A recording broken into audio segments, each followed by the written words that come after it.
내 인생에서 나는 무엇을 했는가 보다 어떻게 살았는가를 볼 필요가 있었다. 유서 깊은 산티아고 길을 횡단할 기회는 당신에게 혹 없을지 모르나 당신만의 인생길에서 영적으로 지경을 넓혀 성장할 기회는 언제나 있을 것이다. 그해 가을 스페인에서 내게 찾아온 이 까미노의 교훈들이 일상생활이라는 순례길을 가는 당신의 마음속에 성장의 씨앗으로 오로지 심겨지기를 기도한다. 안녕하세요. 언니네 헌책방의 언니입니다. 오늘 소개해드릴 책은 조이스 럽의 느긋하게 걸어라. 산티아고 순례길에서 얻은 인생의 교훈들입니다. 원제는 Walk in a Relaxed Manner, Life Lessons from the Camino이고요. 이 책은 성 프란치스코 수도의 세르비트 공동체 소속의 수녀인 저자가 그녀의 오랜 친구이자 목사인 톰 페퍼와 함께 60세가 되던 해 47일 동안 스페인 북부의 산티아고 순례길을 걸으며 체험한 순례 여정과 그로부터 얻은 25가지의 인생 교훈이 담겨 있는 책입니다. 이 책의 한국어 초판은 2007년 4월에 나왔고요. 기독교계 출판사인 복 있는 사람에서 출간되었습니다. 제가 이 책을 리뷰한 것도 2007년경이니까 벌써 18년이나 저와 함께 동거동락한 벽과 같은 책이네요. 저는 이 책을 한 해가 마무리되어갈 무렵이면 1회씩은 꼭 정독을 하는데요. 그렇게 따지고 보면 최소한 18번의 정독은 한 셈이네요. 제가 매년 그것도 연말에 이 책을 읽는 데는 이유가 있습니다. 이 책을 읽다 보면 성과를 내라고 재촉하는 제 안의 목소리가 잦아들고 내면의 속도가, 시간의 템포가 조금씩 느려지는 걸 경험합니다. 그리고 어느샌가 산티아고의 흙길을 터벅터벅 걷고 있을 저의 모습을 상상하며 가장 나닿을 수 있는 본질적인 것들에 대해 다시 생각하게 해줍니다. 먼저 산티아고 순례길에 대해 더 나아가 여행에 대해 이야기를 해볼까 합니다. 책의 앞 날개면에 산티아고 순례길에 대한 간략한 지도가 소개되어 있는데요. 그것에 따르면 이 책에 소개된 순례길은 프랑스의 생장 피드포르에서 출발해서 스페인 북부에 위치한 산티아고까지 총 39개의 소도시를 거쳐서 800km 가까운 거리를 걸어서 횡단하는 여행입니다. 이 책을 다 읽고 나서 저는 이 세상 어딘가에 그런 순례길이 있다는 것에 너무 황홀했고요. 그때까지는 한 번도 없었던 어떤 버킷리스트 같은 것을 하나 만들게 됩니다. 40살이 되면 꼭 산티아고 순례길을 걷자였습니다. 결론부터 말씀드리자면 40살의 저는 그 길을 걷지 못했습니다. 지금 제 나이를 밝히진 못하겠지만 여튼 지금까지도 저는 아직 그 길에 오르지 못했습니다. 가지 못한 변명은 많지요. 어느 것 하나 마음에 드는 변명은 없는데요. 가장 큰 변명이라면 한 달에서 2달 가까이 되는 기간을 오로지 걷는 여행에 쓸 그 시간이라는 것을 넉넉하게 확보하지 못한 이유가 가장 크다고나 할까요?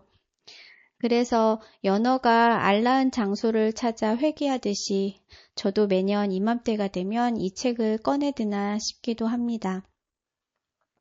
사람마다 선호하는 여행은 다 다릅니다. 지향하는 여행 스타일에는 그 사람의 중요한 아이덴티티가 숨겨져 있다고 생각하는데요. 그것은 왜 여행을 하는지에 대한 질문의 답이 되기도 합니다. 저의 경우 단순 휴양이나 향락을 목적으로 하는 여행은 그리 선호하지는 않습니다. 저는 익숙하지 않은 낯선 공간과 사람들 속에서 제 모습을 조금은 낯설게 바라보고 그 안에서 미처 몰랐던 삶의 작은 의미들을 발견하는 것에 큰 기쁨을 느낍니다. 요즘은 순례길 붐이라고 할 만큼 순례길 여행이 많지요. 산티아고 순례길도 이제는 유명 여행지가 되었습니다. 몇 년 전 유해진 차승원 씨가 출연한 예능 방송에도 나왔었고 많은 분들이 이제 그곳을 다녀와 다양한 실용서적을 출간하고 유튜브 방송들을 송출하고 있습니다. 그러나 그 길을 얼마나 효율적으로 잘 걸었는지, 어떤 신발을 신고 어떤 배낭을 사용하고 어떤 것을 먹어야 하는지보다는 그 길을 어떤 마음으로 어떻게 걸었는지가 저에겐 중요합니다. 그런 의미에서 본다면 저는 이 책의 저자인 조이스 럽 수녀님이 그곳을 걸으며 느끼고 깨달은 것들, 그 의미 방식으로 산티아고를 느끼고 삶을 배우고 싶어 산티아고를 그리고 이 책을 여진껏 품고 있는지도 모르겠어요. 최근에는 여행 환경이 많이 바뀌어서 2007년에 발행된 이 책에 등장하는 여러 가지 불편함들은 아마 사라졌을지도 모르겠는데요. 그래서 최근 실용 정보들은 이 책에는 없지만 저자의 밀도 높은 통찰과 삶을 바라보는 자세는 업그레이드가 필요 없는 그 자체로 오리지널이며 지금도 저에겐 최고의 산티아고 순례서로 여행서로 남아 있습니다. 저자의 문장력이 굉장히 좋아서 생생하고 재미있게 읽히면서도 품고 있는 내용이 깊어서 유익함을 더해준다고 생각합니다. 마지막으로 이 책에는 반전이 숨겨져 있습니다. 보통 책의 앞면에는 이 책을 누구에게 바친다, 누구를 기념한다, 그런 한 줄의 작가의 헌사가 들어있는데요. 이 책의 헌사가 이렇게 반전이 되리라고는 책을 처음 읽었을 때는 알지 못했습니다. 그 반전이 저에게는 거의 식스센스급이어서 마지막 챕터를 읽고 난 후에는 얼떨떨한 기분으로 책을 덮었던 기억이 있습니다. 책이 전개되는 내내 반전에 아무런 기미가 없어서 그랬는지 책의 완결 부분은 저에게 좀 충격으로 다가왔습니다. 그 반전으로 말미암아 이 책이 던지는 여행의 의미, 나아가 삶의 의미가 더 완결성을 갖게 된다고 생각합니다. 처음 낭독 리스트에는 넣지 않았지만 혹시 그 반전이 궁금해하실 분들이 있을 것 같아서 오늘 그 부분도 함께 읽어드릴 테니 참고해서 청취해 주시면 좋겠습니다. 오늘은 4장 느긋하게 걸어라, 7장 현재를 살라, 22장 짐을 가볍게 하라, 마지막 장 까미노 이후까지 함께 나누어 볼 예정입니다. 자, 그럼 본격적으로 책 속으로 들어가 보겠습니다. 4장 느긋하게 걸어라. 내가 까미노에서 배운 가장 큰 교훈은 속도를 늦추어야 한다는 것이다. 이것은 가장 배우기 힘든 교훈이었다.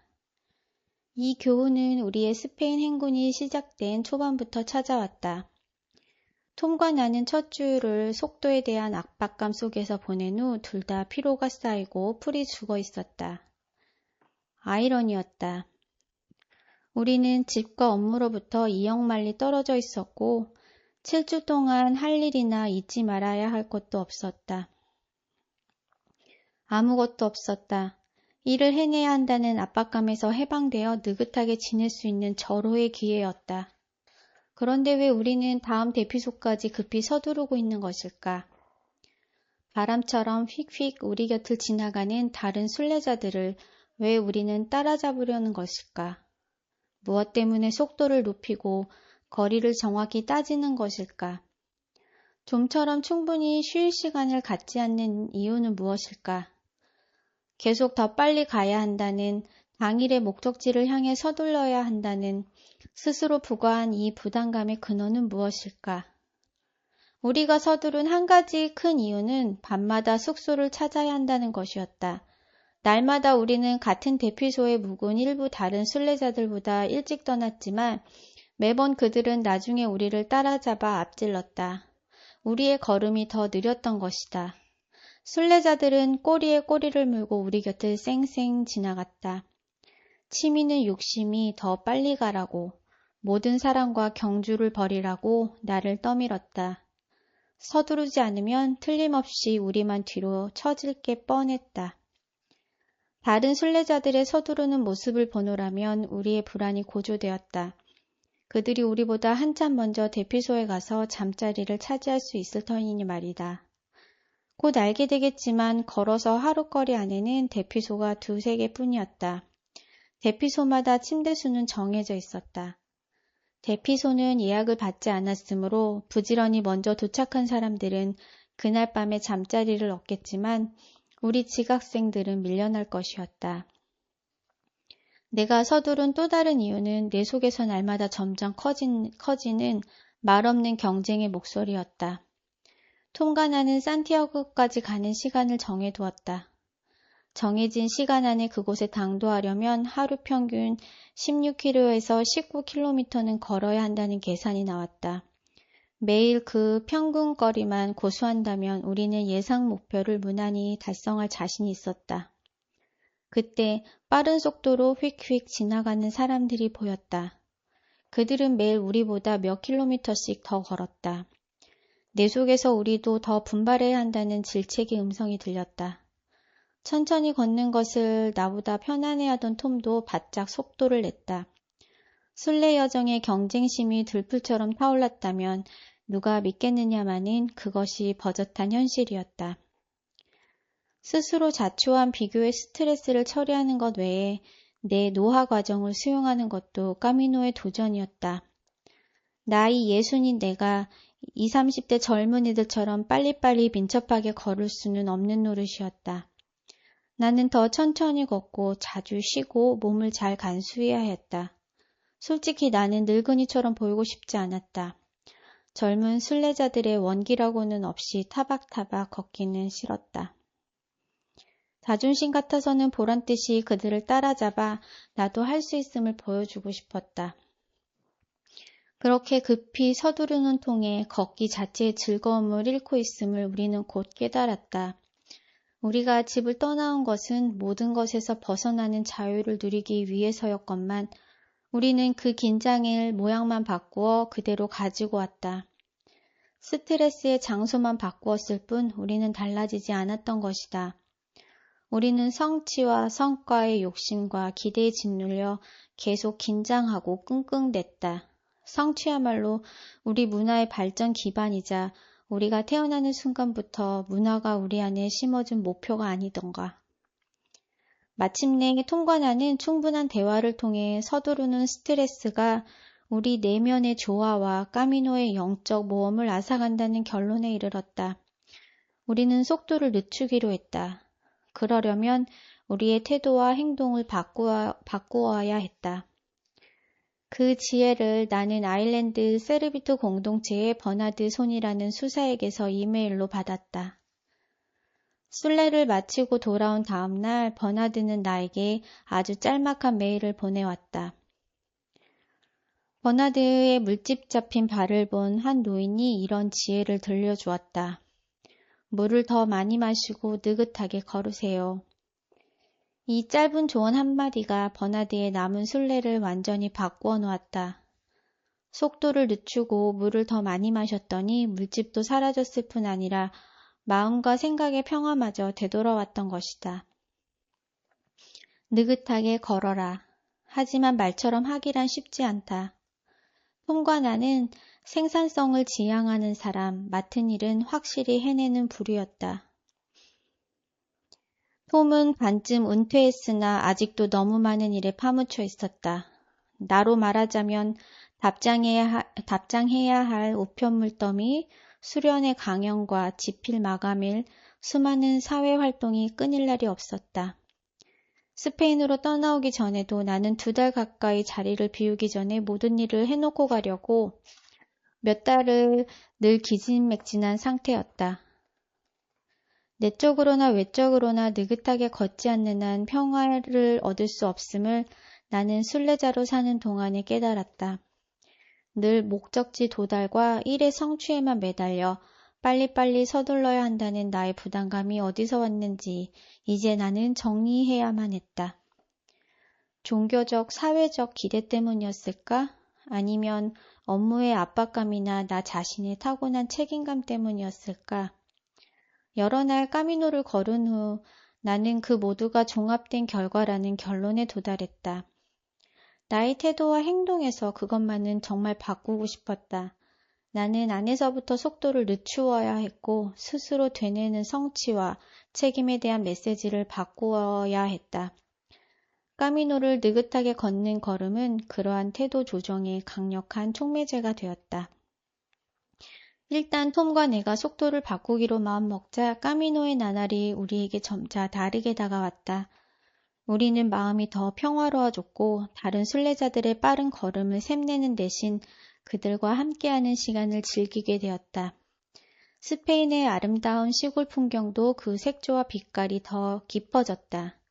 우리는 염려가 줄었고 자신과 서로에 대해 더 편안해졌다. 속도를 늦추니 우리의 발도 훨씬 편해졌다. 발이 전처럼 화끈거리지 않았는데 그만큼 물집이 잡힐 소지가 적어졌다는 뜻이었다. 다리도 덜 피곤했다. 결과적으로 우리는 더 빨리 가려고 안달할 때보다 오히려 훨씬 쉽게 매일의 정해진 거리를 걸을 수 있었다. 우리가 서두름을 버린 방식 중 또 하나는 서양의 순례길에서 휴식 시간을 늘린 것이다. 우리에게 휴식은 기본적으로 세 가지였다. 수시로 10분에서 20분씩 잠깐 취하는 휴식이 있었고 오후 1시나 2시까지 목적지에 닿은 경우에는 남은 한나절을 쉬었고 아예 걷지 않고 하루를 꼬박 쉴 때도 있었다. 일찍 보행을 끝낸 날은 시간이 충분하여 손빨래도 하고 샤워도 하고 낮잠도 자고 다음날 쓸 물건도 사고 주변을 한가라이 거닐며 사적지도 견학하고 안내 책자도 연구하고 이튿날 걸을 계획도 짤 수 있었다. 느긋하게 걷기란 쉽지 않다. 지난 세월 우리 안에 누적된 지독한 조급증이 순식간에 바뀔 리 만무했다. 까미노에서 돌아와서 나는 조급함과 서두름과 쫓김이 어디에나 있음을 보았다. 과잉 성취, 경쟁, 비교, 직무와 일 중독, 더 많이 해야 한다는 비현실적인 기대, 더 많이 가지려는 강박적인 추구. 이 모두가 무거운 문화적 짐으로 우리를 짓누른다. 우리 스스로 부과한 짐이다. 이런 태도와 메시지가 우리를 들볶을 때 우리는 조화와 자족감을 잃기 쉽다. 대부분의 삶에는 서두름과 염려가 많아도 너무 많다. 세탁, 잔디 손질, 식사 준비, 전화통화, 공과금 지불 등 잔일은 날마다 넘쳐나는데 시간은 늘 모자라 보인다. 꼭 끝내야만 될 것 같은 다른 일들의 압박감은 차지하고라도 말이다. 느긋하게 걸을 필요가 있으나 맡은 바 책임과 경무 때문에 그것이 어렵게 느껴지는 사람들은 이들 말고도 많이 있다. 내가 느긋하게 걷는 교훈을 온전히 배우려면 틀림없이 평생이 걸릴 것이다. 그럴 때면 나 자신에게 이런 질문을 던진다. 나는 왜 스트레스를 자초하고 있나? 내 삶의 가장 중요한 것은 무엇이고 누구인가? 지금 내가 하고 있는 일의 동기는 무엇인가? 나의 자존심은 내가 느끼는 압박감에 어떤 영향을 미치고 있나? 나는 책임이 과중하거나 지나치게 경쟁적이지는 않은가? 나는 내일 내가 죽는다 해도 지금 하고 있는 일이 중요할 것일까?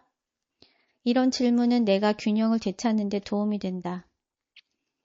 삶에 대한 나의 태도와 방식을 바꾸면 거기서 비롯되는 결정들이 내 남은 여생의 속도를 늦추는 데 도움이 될 것이다. 겉으로 속도를 늦추면 나는 속으로도 느긋해질 것이다. 나도 저자 닉탁한처럼 이렇게 고백할 수 있으면 좋겠다. 나는 더 이상 달리지 않는다. 달리기라면 평생 해왔다. 이제 나는 멈추어 정말로 인생을 살기로 결심했다. 지금도 내게는 달리려는 성향이 있지만 전보다 자주 속도를 늦추고 있다. 어떤 때는 걸음을 천천히 걷기도 한다. 매일매일이 느긋하게 걸어야 할 나날이다. 이 부분에서 나는 점점 나아지고 있다. 7장 현재를 살라. 까미노에 오면 순례자는 현재 순간 속으로 들어갈 수밖에 없다. 정말로 그 밖에는 갈 데가 없다. 까미노에 있는 시간이 길어질수록 길과 삶과 하나가 될 가능성도 그만큼 커진다. 웬만큼 걷다 보면 순례자는 점차 그냥 걷고 그냥 다니고 그냥 살게 된다. 한 걸음 한 걸음 떼면서 점점 더 또렷한 의식으로 매 순간 속으로 들어선다. 모든 에너지를 현재의 상황에 쏟게 된다. 불편함을 최소한으로 줄이면서 계속 건강하게 걸으려면 그래야 한다. 까미노가 어떻게 우리를 현재 속에 살도록 이끌어주는지 이해하는 데 있어 철학자 에크하르트 톨레의 현재의 힘을 읽은 것이 내게 도움이 되었다. 톨레는 내면의 참된 해방이란 우리가 과거와 미래를 내려놓고 일부러 현재에 집중할 때만 찾아온다고 가르친다. 생각이 과거나 미래에 가 있으면 현재의 순간에 자기 내면에서 벌어지고 있는 일을 의식하지 못한다. 현재 속에 살 때 우리는 자기 내면의 격동을 알아챌 수 있다. 현재에 주목하는 데 가장 큰 도움이 된 것은 까미노 노선을 일러주는 노란색 화살표와 가리비 껍질 표시였다. 이 화살표는 산, 초장, 밭, 돌밭 언덕, 작은 마을, 사방으로 뻗은 큰 도시 등 온갖 종류의 지형 속에서 길손들의 안내자가 되어준다. 까미노는 표시가 아주 잘 되어 있어 길을 잃기가 거의 불가능하다는 말을 어디선가 읽었다. 대체로 맞는 말이지만 그래도 주의를 기울이지 않으면 그런 표시들을 감쪽같이 놓칠 수 있다. 화살표와 가리비 껍질 표시는 순례자들에게 늘 눈 운동을 시킨다. 같은 곳에 있는 경우가 거의 없기 때문이다. 그 표시 중 어떤 것은 나무와 돌과 울타리 말뚝에 그리고 건물의 꼭대기와 밑바닥과 옆과 귀퉁이에 페인트로 칠해놓았다. 인도 타일에 새겨놓은 것도 있고 정지 표지판 밑에 흘려 써놓은 것도 있다. 심지어 장작 더미와 버려진 기계 위에 표시해둔 경우도 있다. 정말이지 표시할 공간만 있다면 어디고 그런 방향 표지판이 있다. 순례자는 정신을 바짝 차리고 길이 갈라지는 곳을 잘 보아야 한다. 건널목, 교차로, 샛길, 오솔길 등 그야말로 사람의 발길이 닿는 곳 같으면 어디든 살펴야 한다. 늘 현재의 순간 속에 깨어 있어야 하며 갈림길에서는 모든 방향에 유념해야 한다. 곧장 가거나 혹은 돌아서 가라는 표시가 있는지 확실히 보아야 한다. 기민함과 주의력이 대단히 중요하다. 가장 큰 실수는 포르마린을 향하여 걷던 날 화살표를 놓친 것이다. 그 길에 표시된 노란색 화살표는 눈에 띄도록 유난히 크고 선명했다. 톰이 말했다. 전체 까미노를 통틀어 이렇게 크고 확실한 화살표를 보기는 이번이 처음이오. 사진을 찍어두었다가 나중에 돌아가서 사람들에게 보여줍시다. 우리가 길을 잃지 않는데 화살표가 얼마나 큰 도움이 되었는지 말해줄 때 말이오. 계속해서 모든 것이 순조로웠으나 그날의 길은 멀기만 했고 결국 우리는 몸도 마음도 지쳤다. 둘 다 터벅터벅 걸으면서 말이 없어졌다. 어디에 가 닿을지 걱정하는 사이에 우리는 점점 부주의해졌다.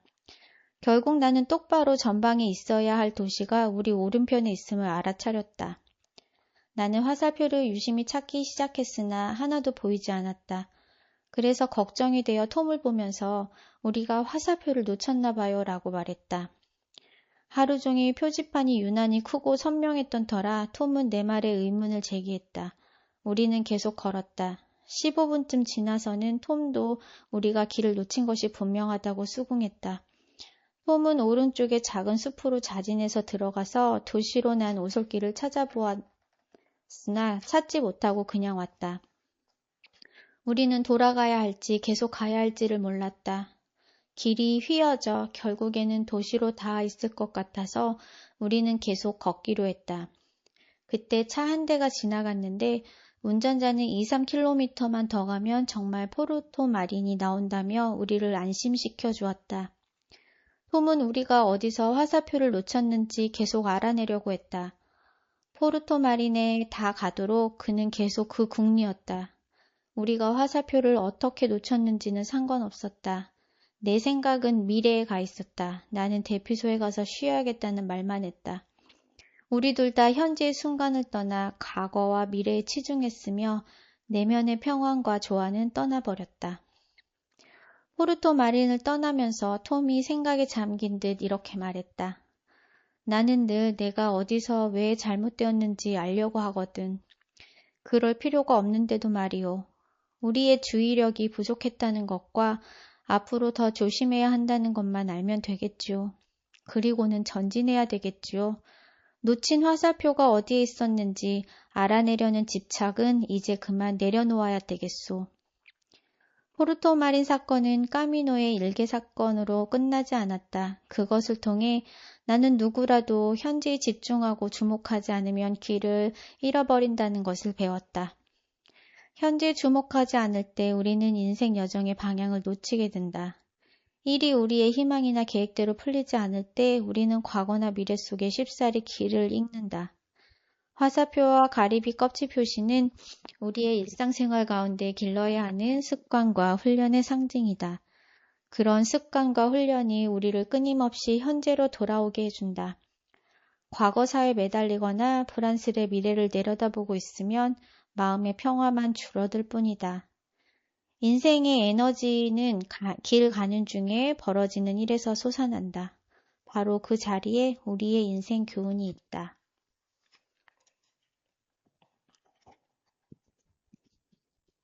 22장 짐을 가볍게 하라.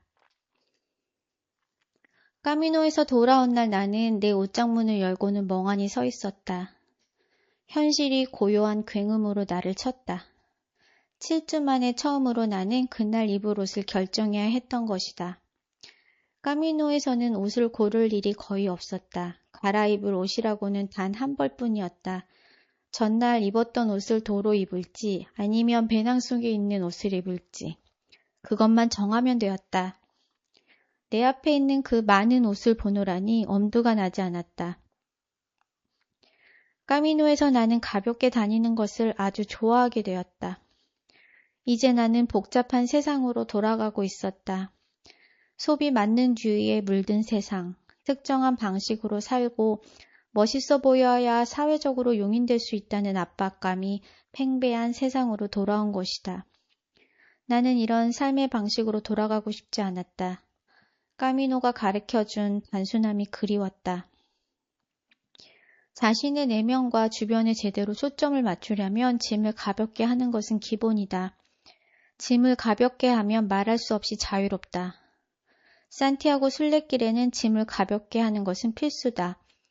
거기서는 여정에 필요한 모든 것을 배낭에 짊어져야 한다. 집에서 쓰던 편리한 것들은 대부분 두고 가야 한다.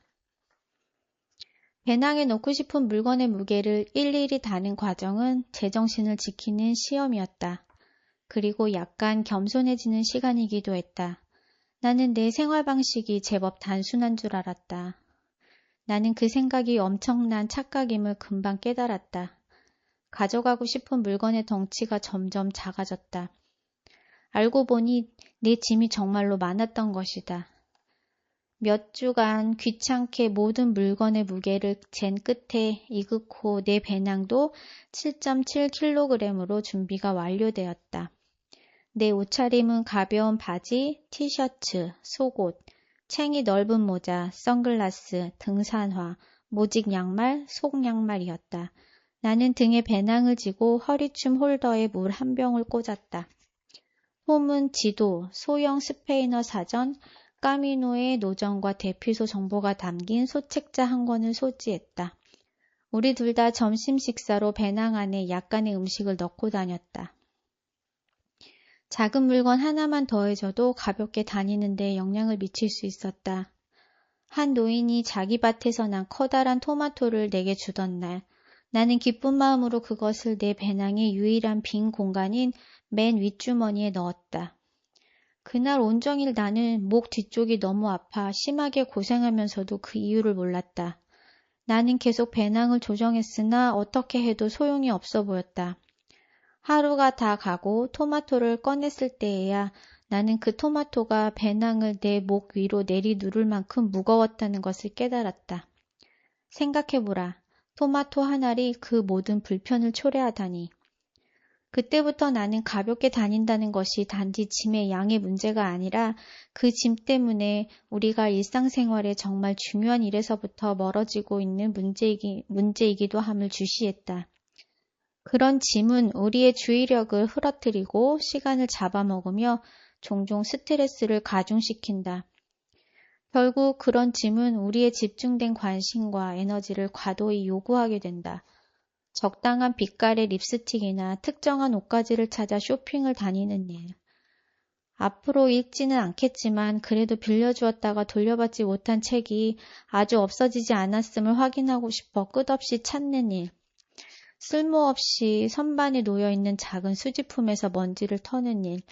유명 브랜드 제품을 파는 곳까지 먼 거리를 운전해 가는 일 등이 거기에 해당된다. 나를 포함해 내가 아는 대다수 사람들은 옷, 살림살이, 자질구레한 장식품, 책, 음악 할 것 없이 무엇이든 너무 많다. 그런데도 우리 모두는 소장품을 늘리는데 엄청난 시간을 들이고 더 많은 것을 사러 다닌다. 그리고는 더 많은 에너지를 들여 그것을 간수하고 그것이 고장나거나 없어지거나 망가지지 않게 하려고 노심초사한다.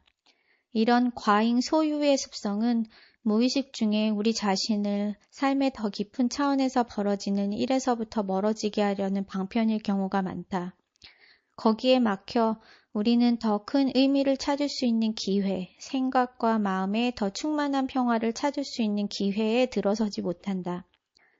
가볍게 다닌다는 것은 또한 내 자아에서 내면의 짐을 털어낸다는 뜻이기도 하다. 내면의 짐도 우리를 꼼짝없이 얽어매어 삶에서 정말 중요한 것에 집중하지 못하게 할 수 있다. 평판, 지위, 멋진 외모, 충분한 지식, 사회적 지위 따위를 강조하거나 거기에 지나치게 신경을 쓴다면 그것은 우리가 명징한 사고와 해방된 마음으로 인생길을 걷는데 방해가 될 수 있다. 까미노를 떠나기 전에 톰과 나도 물질적인 것을 대부분 벗어야 한다는 것을 알았다. 우리는 또한 내면의 짐도 버리고 싶었다. 역할상의 가면을 벗어야 한다는 뜻이었다. 만일 우리가 목사와 수녀로 알려진다면 사람들은 우리를 그 역할에 가두려 할 뿐 우리가 본질적 자아가 되게 놓아두지는 않을 것이라고 톰도 나도 생각했다. 우리는 기꺼이 직함을 버리고 톰과 조이스로만 우리를 알렸다. 단순히 길 가는 순례자, 좋은 친구로만 알려지고 싶었던 것이다. 나는 종교적 역할에 짐 없이 다니고 싶었지만 솔직히 말해서 내가 수녀라는 직함을 썼다면 순례자로서 이런저런 특권들을 누리는데 아주 유용했을 만한 시간도 있었다. 수녀임을 밝혔다면 나는 대피소에서 더 좋은 침대를 확보할 수 있었을 것이다. 그러나 그것은 한 번도 나에게 유혹이 되지 못했다. 도중에 심하게 알아 물리적인 편의가 절박했던 악 조건에서도 예외가 아니었다. 놀라운 것은 다른 순례자들이 내가 어려울 때 나를 도와주었는데 내가 수녀라서가 아니라 연약하고 공경에 처한 또 하나의 인간이기에 그리 했다는 것이다. 가볍게 다니는 삶은 지금도 계속되고 있다. 덜 가지고 살아도 더 만족할 수 있음을 까미누는 나에게 확실히 가르쳐 주었다. 나는 수시로 내 생활 공간과 작업 공간을 둘러보며 내 모든 짐을 점검한다. 아직도 너무 많다. 까미노 배낭을 꾸릴 때 일일이 무게를 잰 것처럼 이제 나는 구입하고 싶은 물건의 무게를 머릿속으로 잰다. 이것은 꼭 필요한 물건인가? 시간과 에너지를 들여 살아다닐 가치가 있는가? 동등한 가치와 비중이 있는 물건을 나는 남에게 줄 수 있는가? 나는 내 내면의 짐 또한 너무 거추장스럽지 않은지 수시로 무게를 재본다. 나는 다른 사람들의 기대에 얼마나 치중하고 있는가? 내 역할을 이용해서 다른 사람에게 영향력을 행사할 때는 언제인가? 내 삶에서 가장 중요한 것에 소홀할 정도로 너무 많은 일을 하고 있지 않은가? 버려야 할 집요한 생각이나 태도는 없는가?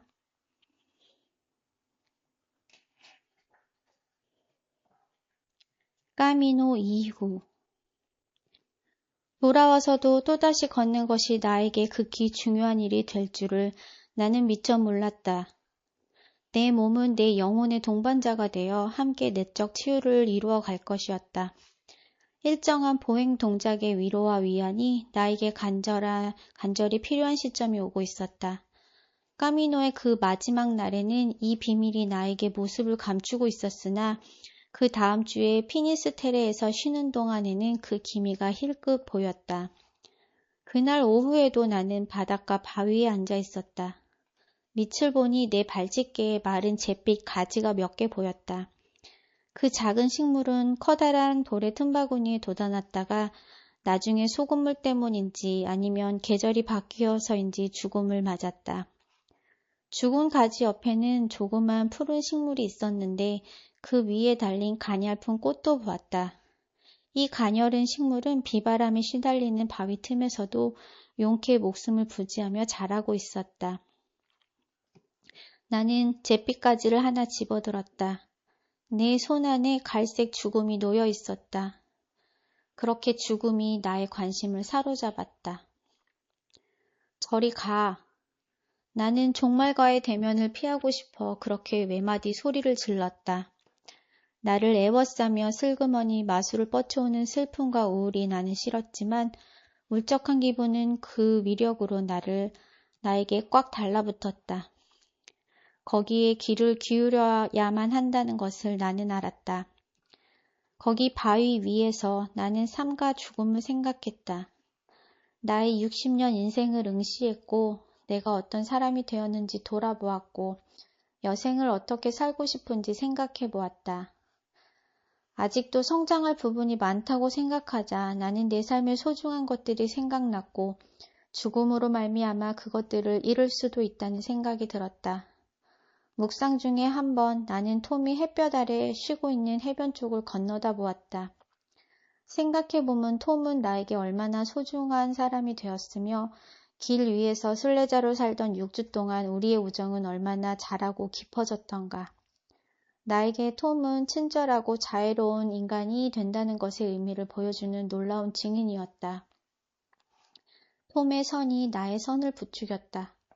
거기 바위 위에서 열악한 환경에도 불구하고 기적처럼 살아있는 작은 꽃을 보면서 나 또한 장애물에도 불구하고 영적으로 계속 변화될 수 있겠다는 느낌이 들었다. 죽은 식물 사이에 있는 초록빛 식물이 나를 희망으로 불러주었다. 나는 좀 더 온전한 인간이 되려는 의욕을 새롭게 했다. 행복을 망쳐놓으려는 내 자아의 모난 부분들을 수용하기로 마음을 다잡았다. 바다를 떠나기 전에 나의 유한성과 죽음을 받아들이려는 마음이 잔잔히 내 마음을 감쌌다.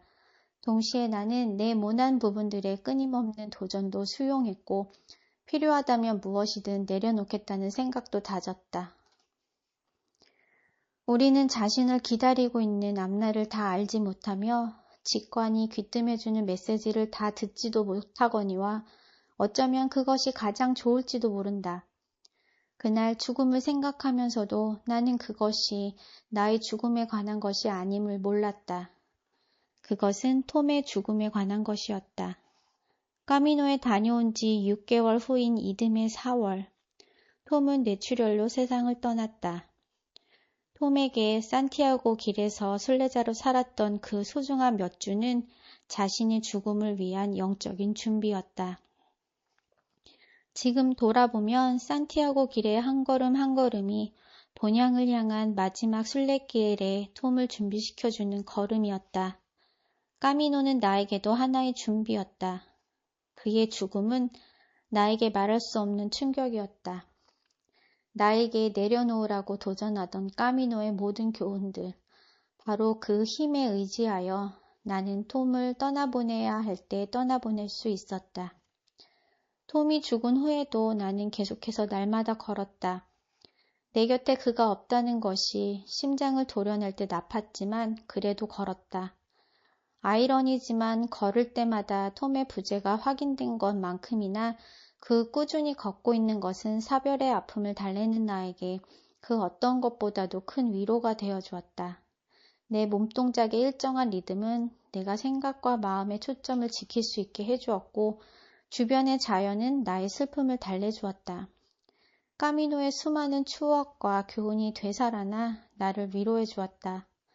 몸이 발과 다리를 따라가는 동안 그 추억과 교훈이 내 마음의 아픔을 쓸어주었다.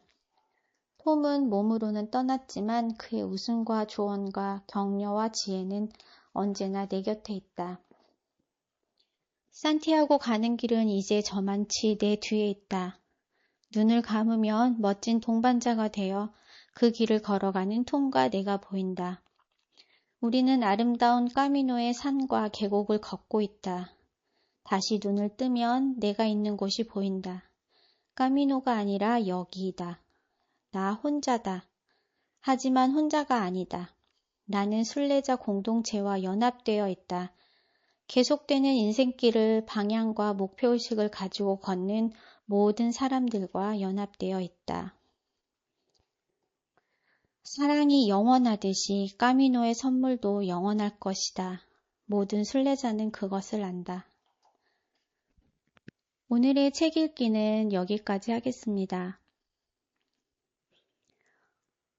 저는 개인적으로 짐을 가볍게 하라 챕터를 읽을 때 가장 찔림이 많았습니다. 여행을 꾸릴 때 무게를 하나하나 달아보고 꼭 필요한 물건만 챙기듯 그렇게 하루하루 매 순간들을 여행 가방을 싸듯 살았으면 좋겠다는 생각을 해보게 됩니다. 저자의 가장 오래된 친구이자 여행의 동반자였던 톰의 죽음을 여러분은 어떻게 느끼셨나요? 그것도 산티아고 여행을 마친 지 6개월 후에 찾아온 갑작스런 죽음이라면 어떻겠습니까? 그 순례길이 자신의 인생을 정리하고 죽음을 준비하기 위한 여행이 되었다면 톰 목사님 자신에게도 그리고 그 모든 과정을 함께 동행한 조이스 수녀님에게도 그 순례길은 뜻깊은 인생의 마침표이자 서로를 향한 축복의 순간들이 아니었을까 생각됩니다. 여기서 이 책의 첫 페이지에 저자가 남긴 책의 헌사를 읽어드려야 되겠네요. 내 영혼의 친구이자 사랑하는 길동무인 톰 페퍼에게 깊은 감사를 담아 이 책을 바친다. 마지막 장을 읽고 이 첫 장을 펴면 아무것도 모른 채 첫 장을 폈을 때와는 다른 감동이 느껴지실 거예요. 오늘도 긴 여행길을 마치고 오신 모든 분들께 휴식 같은 책 읽기가 되었으면 좋겠습니다. 감사합니다.